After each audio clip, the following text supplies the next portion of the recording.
Dzień dobry, nazywam się Julia Chimiak, jestem przewodniczką w Muzeum Polin. W trzecim z serii naszych filmików poświęconych głosom z warszawskiego getta chciałabym Państwu opowiedzieć o Mary Berg, która znalazła się w getcie wraz ze swoją rodziną jako 16-letnia dziewczyna. Miriam Wattenberg, tak się naprawdę nazywała, Mary Berg to był jej pseudonim literacki, pochodziła z Łodzi. Jej ojciec był tam antykwariuszem dzieł sztuki. Po wybuchu wojny trafiła wraz z rodziną do Warszawy i w listopadzie 1941 roku znalazła się w warszawskim getcie.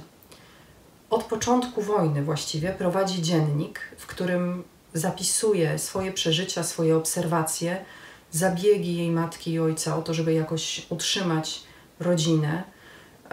Opisuje narastający terror, przerażenie, strach, restrykcje, które obserwuje na ulicach getta i też reakcje na to organizacji samopomocowych. Sama też się angażuje w działalność pomocową w getcie, ponieważ zakłada ze swoimi znajomymi jeszcze z łódzkiego gimnazjum, z którymi uczęszcza na tajne komplety, z częścią z nich później też na kursy zawodowe, na kurs rysunku technicznego, architektonicznego. Zakładają wspólnie zespół artystyczny pod nazwą Łódzki Zespół Artystyczny, w skrócie LZA, bardzo wymowny skrót.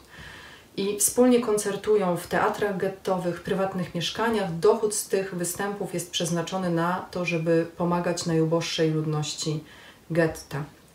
Mary Berg w tym zespole wykonuje lekki repertuar piosenki w języku angielskim, ponieważ bardzo dobrze mówi po angielsku, jest nazywana przez kolegów Amerykanką i wygrywa nawet w tym repertuarze konkurs, w którym jednym z jurorów był Władysław Szpilman. Otrzymuje pierwszą nagrodę za lekkie piosenki jazzowe w języku angielskim.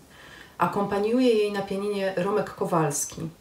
I między Romkiem a Mary rodzi się uczucie, które też Mary opisuje na kartach swojego dziennika. Ich wspólne spacery, wyjścia do teatru, gdzie chodzą od czasu do czasu, na przykład na koncert Marysi Eisenstadt, Słowika getta. Wspólnie próbują jakoś radzić sobie z otaczającą ich rzeczywistością, wspierać się wzajemnie. I jedną z najbardziej dramatycznych scen w dzienniku jest pożegnanie z Romkiem tuż przed tym, kiedy Niemcy rozpoczynają wielką akcję deportacyjną z warszawskiego getta w 1942 roku, w lipcu. Rodzina Mary, jej matka, ojciec i młodsza siostra zostają internowani na Pawiaku. Dzieje się tak, ponieważ matka Mary jest obywatelką amerykańską i Niemcy planują wymienić ich na jeńców niemieckich, wojennych jeńców niemieckich.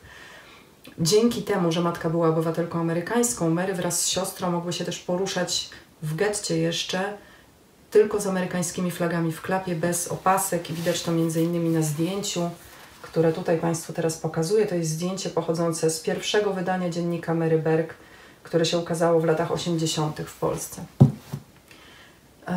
Po tym, jak spędzają 6 miesięcy na Pawiaku, trafiają do obozu w Vittel we Francji, a stamtąd w marcu 1944 roku przypływają do Nowego Jorku i udaje się Mary opublikować swoje dzienniki przy pomocy spotkanego amerykańskiego dziennikarza już w 1945 roku, w kwietniu, kiedy jeszcze trwa wojna, więc jest to jedno z pierwszych świadectw o tym, jak tragiczny był los warszawskich Żydów.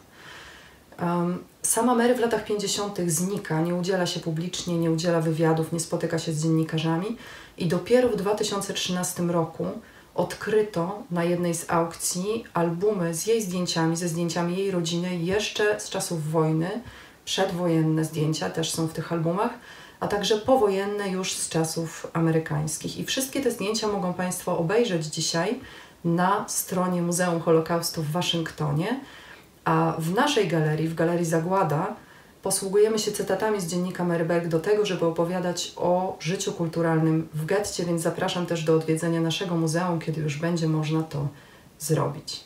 Dziękuję.